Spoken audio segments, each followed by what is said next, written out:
Welcome to Kickin' the Kitchen by the Catalyze podcast. I'm your host, Allyson Horst from the class of 28. I'm joined today in Morehead-Cain Scholar Kitchen by Nigel Parker from the class of 25 for the first edition of our video series showcasing seniors. Welcome, Nigel. Thank you so much for coming in today. Thank you. How are you doing today after a food for thought? I'm doing really well. It's been a busy day, busy week, busy semester, but I'm doing well. Yeah, and you're obviously a senior. That's why you're here today. Yeah. Do you have any bucket list items before you graduate this spring? Bucket list items. I really want to actually go to the planetarium. I've never been to that side of the building. Yeah. And I actually want to see, what's going on over there. Yeah. So that's definitely been on my list all year. Yeah. I recently went, I was just in the cubicle area and it was so fancy. I was just walking through the hallways and it was a whole new world. I've never been in the building. I don't even, can you go for free? I don't even know. I think so. Well, we got to check that out. Because I want to go too. Just let me know when you're going at this point. But tell me a little bit more about your Morehead-Cain journey. Take me back to when you were a senior in high school and you first heard about the Morehead-Cain. Yeah. Senior year, Nigel, in the midst of COVID-19, sitting at home, getting ready for college applications. I have two older brothers, so they had gone through the process, but it was my turn. And when I found out that I was nominated, I really didn't know anything about the scholarship, the program, or even Carolina as a school to go to. I knew Carolina basketball, but I didn't really know or consider UNC as a school that was on my list until I was nominated. And I sort of went through the process and ended up in finalist weekend. Mm-hmm. And mine was virtual, but was still just a really impactful experience to almost compete, but be in that space, trying to make it to the next level of my education with students who were at the top of their respective schools, and learning about all of those people, learning about what the program actually has to offer, and speaking with a lot of alumni in my area and a lot of other scholars, current scholars at the time, was just really eye-opening and was ultimately sort of a no-brainer for me. I had other, opportunities to take, and my parents weighed in a good bit as well. But I think just between the financial opportunity and then the community that you build, and the kinds of experiences that you're able to have, it was a no-brainer for me. I ended up coming here and loving it. Yeah. That's amazing. Wait, so who nominated you? How did you hear about this? Yeah, so I went to an all-boys private school called Gilman in Baltimore, Maryland. And my college advisor was the one who notified me that the school nominated me for the program. I believe they nominated me and maybe one or two others. I'm not exactly sure. But told me about the program, told me that it was a really great opportunity. And there was a senior who was sort of a mentor to me when I was a freshman in high school who was a finalist. He didn't actually get the scholarship. He was a finalist. And I remember speaking to him about it as well, and learning about, all the things that he went through when he was a finalist and his finalist weekend and all that. So it was really through my college advisor where I learned about it and sort of took off from there. Yeah, that's amazing. How was his experience and advice compared to what you actually went through? Because I'm assuming he did in person because of before COVID. Yeah, he had an in-person finalist experience, and most of his advice was around interviewing, and that was sort of the most nerve-wracking part of it, especially because he had in-person interviews. And it was a little bit different because for my interview, I was in my room, on Zoom with a panel of I think maybe 4 or 5 people. So it didn't exactly match up one-to-one, but his excitement and his, he was really impressed by the program, and really wanted it. He ended up doing, great things and went to UPenn and, is in a great place now, but, really spoke very highly of the program, and his experience as a finalist. And so he was also, as I said, my mentor in high school, but was captain of the track team and student vice president, all these things. So he was someone I really looked up to. And so his sort of recommendation that I really sort of take it seriously and try to go for it was huge for me at the time. Yeah, that's amazing. And so I know I did mine virtually. Were you able to come on campus before you came to school, or how was that situation? So I did not step foot on campus until after I knew that I had gotten the scholarship. It was in April or May, I want to say, when I finally got it, and my parents, wanted me to actually see the campus before making that final decision. And so we came down, and I'll never forget. It was an amazing time because there was nobody on campus. It was really odd to be here, but my host, Simon Palmore, was here, and he took me on a bit of a tour around campus, and it was great. And we came by the foundation as well, and David Greer and Ann Smith were here, and they greeted us, and it was just a really special opportunity. It was a very unique sort of one-on-one time that we got with some of the foundation staff, because no one was here. It was all sort of social distancing, and everyone was in their respective areas.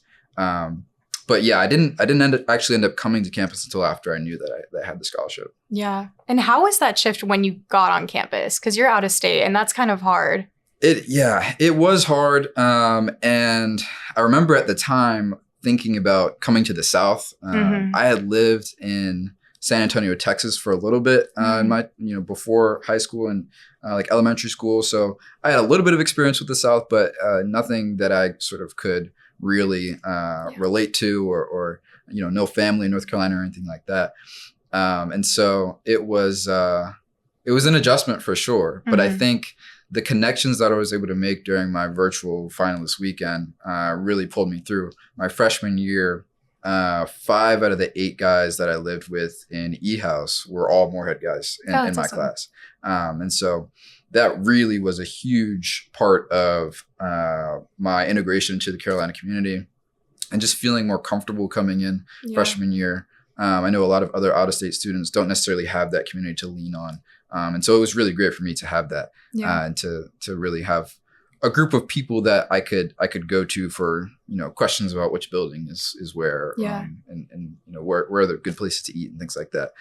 Could lean on the people that, were from here, but also my hosts and other upperclassmen that had poured into me in my whole finalist process. Yeah. Wait, so when you got on campus, were you all wearing masks? Like that was 2021, right? Yeah. Masks were required, I want to say, for the first semester. And I think the second semester they were optional. But I remember actually the second semester was when I got COVID. That was for the first time.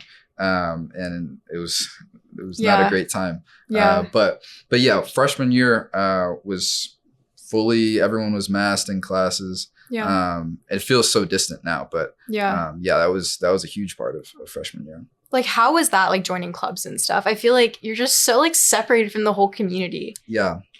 I think I want to say that there weren't really that many big gatherings. Like organizations weren't doing a huge like public events. And obviously at the time, everyone was very comfortable with Zoom and that sort of format. So some of the things that I was a part of freshman year were all virtual, really. Even though we were in the same sort of physical location, or, spread across campus, it was mostly on Zoom, which was interesting. I think, as I said, people were comfortable with it at that time, but it was also quite meaningful to sort of increase the accessibility of the different kinds of people you're able to meet. So, for example, there was a program called Real Talk for Black men, and it was a sort of group to meet twice a month to talk about your mental health, and sort of really was a huge part of me acclimating to Carolina and getting to know some of the guys here. But then we sort of had, once things started getting more relaxed with COVID restrictions, we had in-person meetings as well. And so that was just a great part of my freshman year, where a lot of those guys I didn't actually see in person too often, but because things were on Zoom and everyone was sort of comfortable with that, it was still a really impactful part of my freshman year. I love that. And I know you were an Agora Fellow. It's really funny because I'm one now, and I remember like looking back on the like website, I was like, okay, Nigel, like I just saw you immediately, and I always thought that was so cool. But tell me a little bit about the Agora Fellowship and why you joined. Sure. The Agora Fellowship was my junior year that I did that. So a little bit forward in the the college process, but I believe I was in the second or third cohort of Agora Fellows.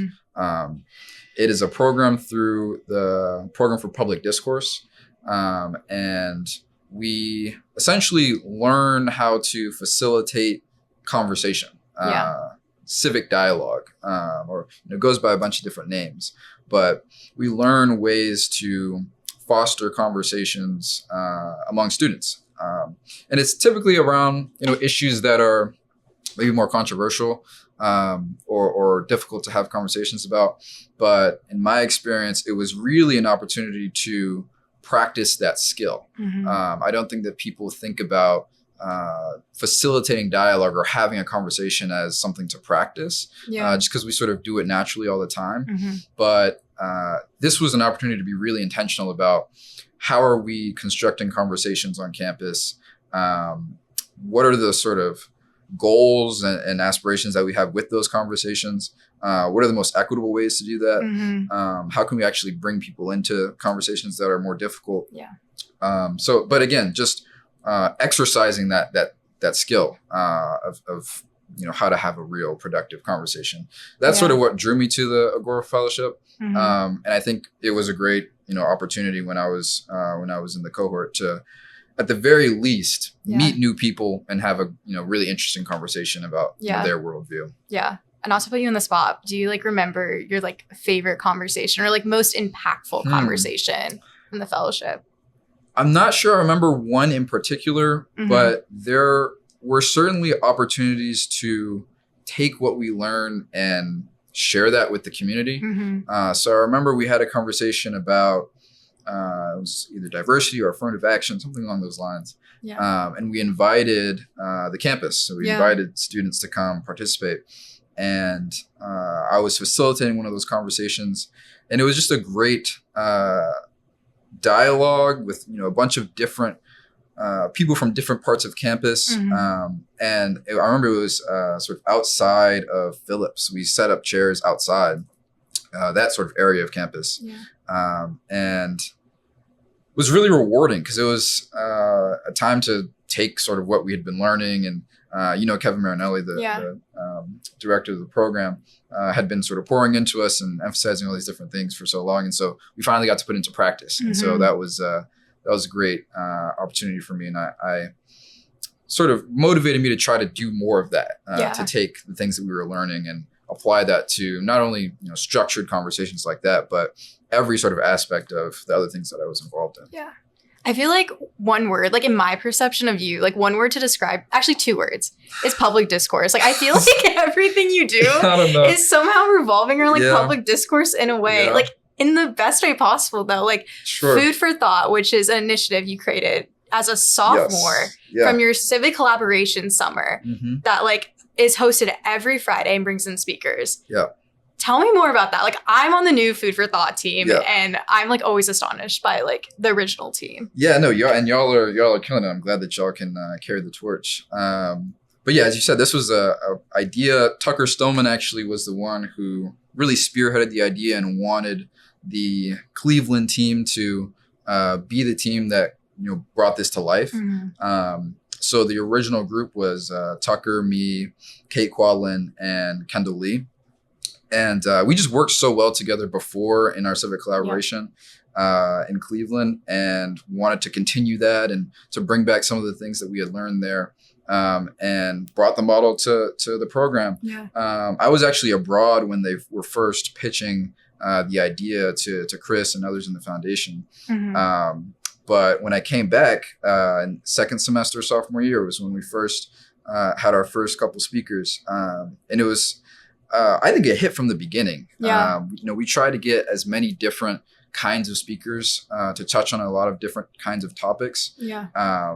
And sometimes they're more sort of political, sometimes they're more educational, sometimes they're more about the arts or sports. But I'll never forget our first speaker, Dr. Hickox from, he's a astrophysicist who specializes on black holes. And it was a topic that I had just never even considered I'm not in STEM at all. And so it was really outside of my area of expertise, but it really, I think, encapsulated what it was all about, where we had a real expert in the field come and provide a really interesting take on modern science and space exploration and what it takes to do that, and sort of his academic perspective on that, and then being able to ask that person any question you want is sort of the idea behind Food for Thought. And I've been really proud of the work we've been able to do and carry it on, and I'm really glad that y'all are continuing. Yeah, I genuinely did not know how much went into it before. It's insane, setting out all the tables, doing the silverware, literally catering essentially, and then recruiting the speaker, and then making sure their accommodations are all good. It's a lot. How did you balance, I guess this is just me asking on a personal, Sure. How did you balance all of that? No, yeah, it is a lot. I think it really, why it worked was in large part because our team was really close to begin with. From the beginning, we didn't know each other going into Civic Lab. I think we had talked before and sort of met each other and been in some of the similar circles, but not on that level. We had not worked together in that way. And so because we knew we worked so well together over the summer, we were able to apply that same dynamic to Food for Thought. And I think it worked quite well. Everyone sort of took on different roles quite naturally, I think. I don't really think that there was a point where in the group there was one real leader that kind of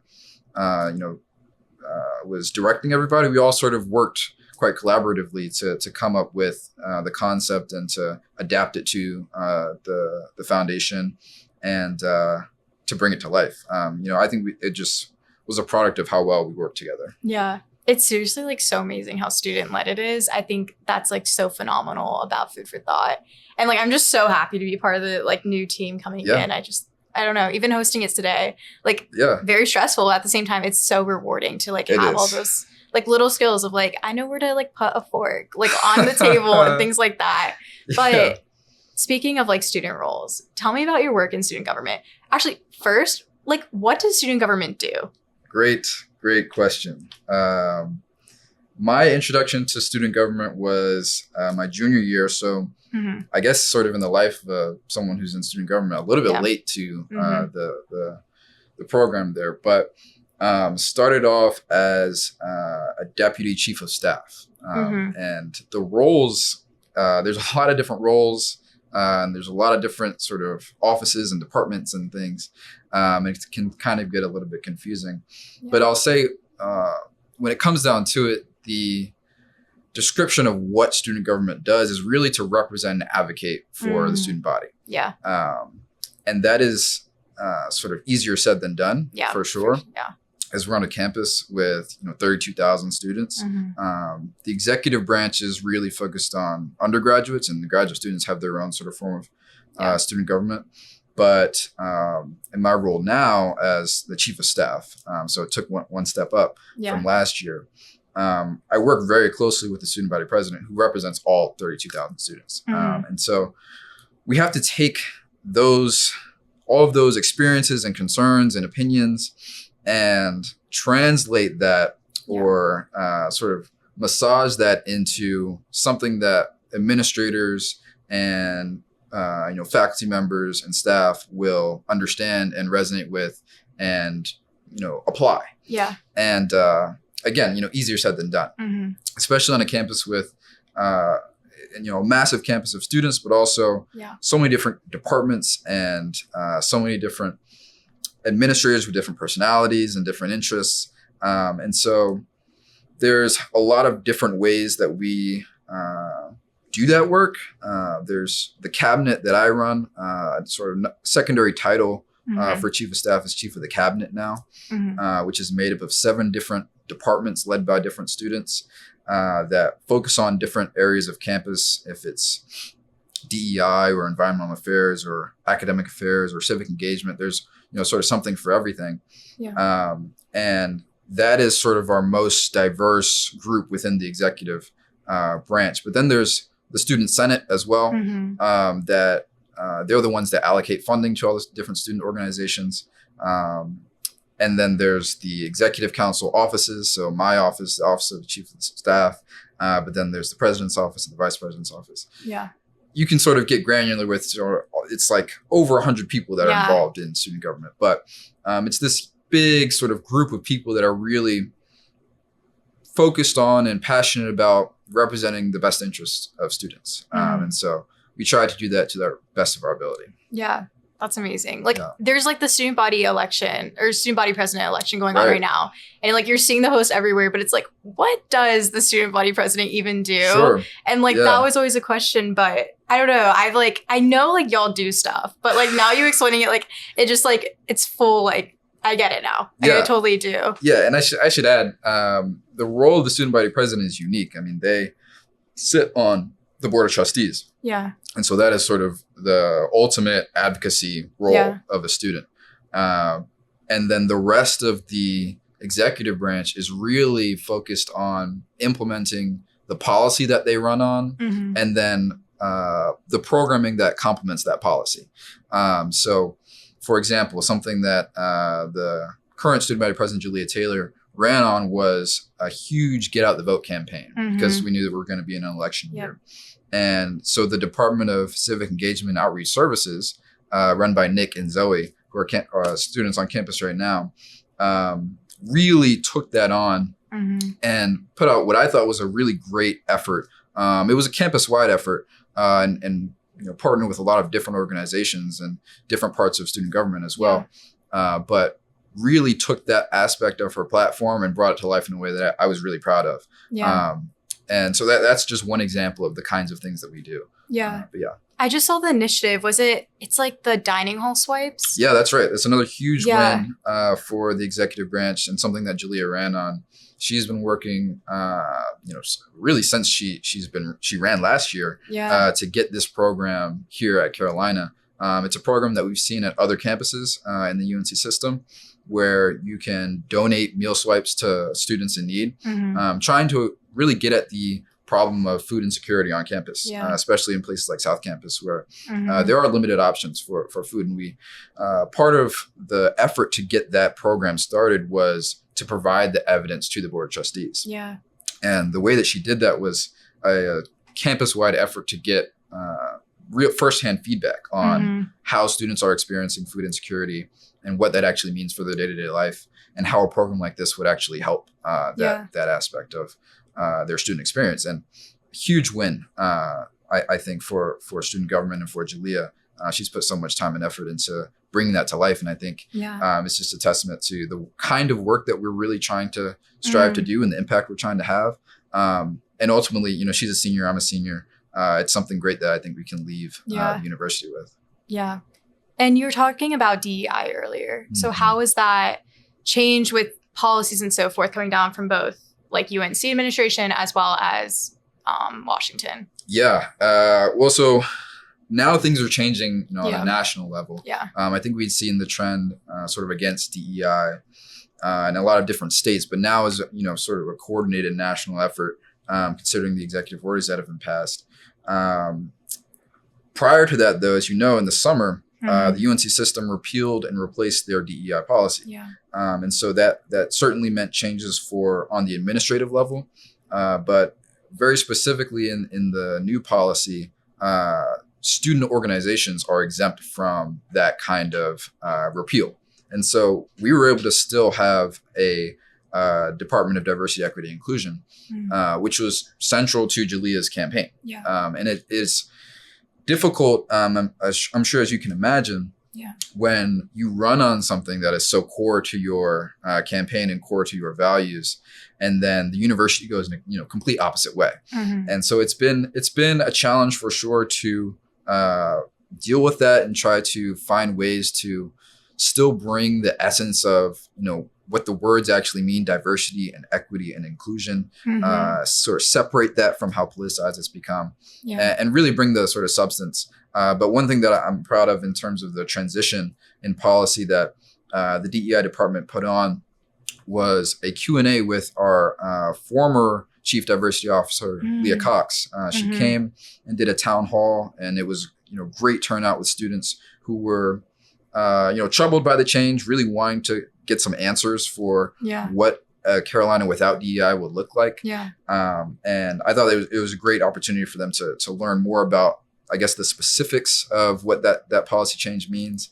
And hopefully we can do something similar now that this executive order has passed, and now we've gotten, the memo from the Board of Governors as well to now make DEI focused classes not required for your gen eds or for your major. Yeah. So there's a lot of change. I think this administration has seen a lot of student government administration has seen a lot of change at Carolina. Yeah. Thinking about things like major protests on campus, but also, doing away with the student honor court system. There's been a lot of different major shifts in Carolina culture and sort of the structure of Carolina that we've had to deal with. But like I said, we do it to the best of our ability. Yeah. And speaking of advocacy, like, what is your take on protest? I mean, in general, like, what do you think? You're all about public discourse, at least to me. Like, what do you think is the best way to go about advocating or speaking upon a problem or issue or so forth? Yeah, this is an issue that I think about a lot, especially as an Agora Fellow, and especially considering the development of the new School for Civic Life and Leadership, which is all about civic discourse. I guess a short story. I did a Lovelace Fund for Discovery with my good friend Willow, who also actually happened to do my Outward Bound with me before I came to Carolina. But she was an Agora Fellow as well. And we were both really trying to get at the idea of, like, what is civic discourse? Why is it something that is so valuable? And so we did a tour last spring break of 3 different universities. We were at Princeton, Arizona State University, and Stanford, looking at their equivalents to the School for Civic Life and Leadership, with the goal of coming back with some, key reflections on what that looks like on campus and how that's been implemented in other universities. And I think my big takeaway from that experience and from sort of all my experience with the Agora Fellowship and the part of public discourse is a real sense that civic discourse, what is viewed as civic discourse and described as civic discourse, cannot be juxtaposed with protest, with activism. I think that it's a mistake for us to set those two things as a binary choice that we have to make as an institution, as an individual. I think they quite seriously go hand in hand when trying to create change. I have good relationships with people who protest far more than I do. I also have good relationships with people who think that protest is not effective or not the way to create change. I fall somewhere in between, where I think they both have to happen at the same time. Some people sort of are more inclined to protest and sort of have a more activist calling, which I think is great. And I think is an essential part of change at Carolina and has been for decades. And some people are more inclined to articulate their ideas in a way that is more acknowledged by an institution, more institutionally supported. And I think, over the past year, we've had, such major protests that have mirrored past movements. And it's been really inspiring to see. It's been, really great to have, sometimes if you want to have discourse, you got to have something to talk about. And so the protest in some ways gives you the thing to talk about. It draws the attention. It is the thing that, puts a spotlight on an issue. And I think that the civic discourse can pair with that so well when it is done thoughtfully and with consideration to the issues. I think a mistake that we've made at Carolina is sometimes focusing too much on the way in which people talk about an issue or the way in which people try to get change, and less about the actual content, the actual issue at hand. And so I've been, going back and forth with a lot of, my friends and administrators and people, colleagues in student government, about how to mend or mesh those two things and do both in a way that is effective. Because I do think real change doesn't come with just one or the other. I love that. I feel like I just got so many like power quotes just from like listening to you. I was like, oh my gosh, that's amazing. And you're a philosophy major, or you're in that realm? I am a PPE minor, so I take some philosophy classes. Yeah. But my major is management and society through the sociology department. So I started off in sociology and now transitioned to management and society, I think in my sophomore year. Yeah. But then also a history minor. Oh, that's so cool. I didn't know that. Yeah. Because I feel like, I don't know, I saw that you had done a philosophy talk or like sponsored by the philosophy department. Yeah. And I think it was civic discourse. It was civic discourse related. It was literally that. My junior year, most of my life was civic discourse. Yeah. So this was a fellowship called the Balter Fellowship through the philosophy department, where they invite students to explore, they fund you as well, to explore a philosophical question, trying to encourage diversity within the different things that we are pursuing in philosophy. And my idea was to examine the morality of civic discourse, which is sort of a ambiguous topic, but really thinking about when we are advocating for civic discourse, who does that sort of burden fall on when we want students to engage with sort of people with differing opinions or people from the other side of an issue. Really trying to get at, what is the power imbalance that might create? Yeah. What role does emotion have in civic discourse? How does, as I was saying earlier, civic discourse juxtapose with protest and other forms of civic expression? So that was a great opportunity. That was honestly one of the things I'm more proud of in my time at Carolina. I gave a lecture, and that was sort of the culminating project of that fellowship. But it was great. Kevin Marinelli came, and some other Agora Fellows came to support me, and we had a really great conversation about what it means to do civic discourse well. Yeah. I think it's so funny because I had told you this earlier, but somebody had mentioned in the Agora meeting, like your exact talk, and it was like a year ago. Yeah, so that just shows like how profound it was to at least one person. I think that just shows like how impactful that was. And he was genuinely so passionate. He was like really excited. He like name dropped you. He was like, "Wait, I know Nigel." That's really great. No, that is heartwarming. Yeah. But tell me about your like future plans. I know that's like kind of a scary question. Sure, yeah, it is a scary question. It's a question that I'm sure seniors are tired of. Yeah. At this point, we hear a lot of that. Yeah. But I think for me, I've really settled on the idea that public service is going to be the next step for me. I know ultimately I want to go back to school and either for law school or public policy program or something of that nature.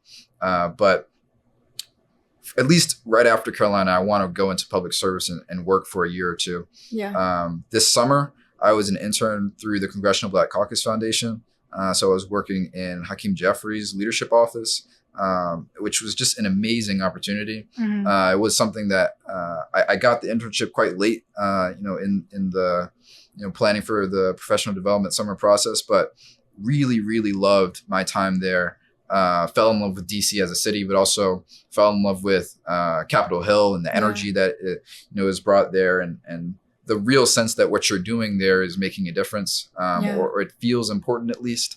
And so I know that DC is an option for me. Hopefully, trying to get back on Capitol Hill. But as I said earlier, I'm from Maryland, and so working for a Maryland representative is really the goal. Yeah. But still applying for things that, government jobs are a little bit slow in terms of, in relation to other jobs in other sectors. But still applying for things and waiting for my time to come when I finally know what I'll be doing. That's so exciting. And to start closing our episode, I wanted to do a rapid fire session. Rapid fire, okay. That was like the surprise I had. I'm trying to remember the questions. I think the first one, it was, what book are you currently reading? Or what book would you recommend people to read? Yeah. Book I recommend. I have two books that I will say. One is it's not actually a book. I think it was turned into a book, but it was a commencement speech by David Foster Wallace. And we read this speech in a philosophy class I had, I think my sophomore year, freshman year, maybe. Mm-hmm. But I've revisited it so many times, and has really sort of shaped the way that I try to approach interacting with other people and going through my day-to-day life. It's called This Is Water. Highly recommend giving that a read, reading it yourself, but also listening to David Foster Wallace, deliver the speech. Really great message that he has to give there. The second book is a book that was recommended to me. One of my friends who graduated last year was giving other people gifts as she was leaving. And so she gave me this book called Babel. I think the secondary title is The Necessity for Violence or something along those lines. And I am blanking on the author of that book, but really, really interesting book that is sort of historical fiction that concerns protest and activism and revolution in a college setting. So at the time that I was reading it, it was sort of over the summer. It was resonating very much with some of the things that I was experiencing with protests on campus, but really just a thought-provoking and well-designed book. It's quite long, but really, really loved that book. It's definitely one of my most recent favorites. That's amazing. Okay, so second question that we have is, what is the theme song of your life? Theme song of my life is really hard. I think it would have to be something Stevie Wonder, something off of Songs in the Key of Life. The whole album, maybe I'll say, because it's, I think, one of the best albums ever created. And so it just has a really familiar feel to me. It reminds me of my family, reminds me of sort of my roots and time with my family, which is really, for me, at the end of the day, all that really matters. And what I always go back to. So Songs in the Key of Life, best album, I think. That's amazing. Our third question, I'm trying to think. Do you remember? Who's the most influential person in your life? Yeah, definitely my parents. Definitely my parents. I feel like most people that we ask that question, that's who it is. Yeah. But they have just poured so much into me to be the person that I am today. Instilled in me a sense of, self-confidence, and purpose, and responsibility. Both of my parents, really just poured so much into me. My mom actually homeschooled my brothers and I for elementary school. And so literally was her job to educate us as we were younger. And so just really, great parts of my life that have always been there to support me. Yeah. And our last question is, what would you do with $1 billion? With $1 billion, that is a lot of money. I think I would certainly pour into the education system, particularly the public education system in Baltimore. Yeah. I was incredibly privileged to experience a private education in Baltimore City technically, but not anywhere near the kind of Baltimore City that people imagine when you say that. And the public school system there is just in such need. And ultimately, I think, as I go into public service, education is at the core of some of the things that I'd like to try to make an impact on. So definitely would pour into public school system in Baltimore. Well, thank you, Nigel. That was amazing. You. It was great to have you on today. And with that concludes Kickin' It in the Kitchen. That's it. Sweet. Good job. Great job. That was awesome. I feel like I learned so much about you. Thank you for listening to Catalyze. You can let us know what you thought of this episode by emailing us at communications@morehead-cain.org or by following us on social media @Morehead-Cain.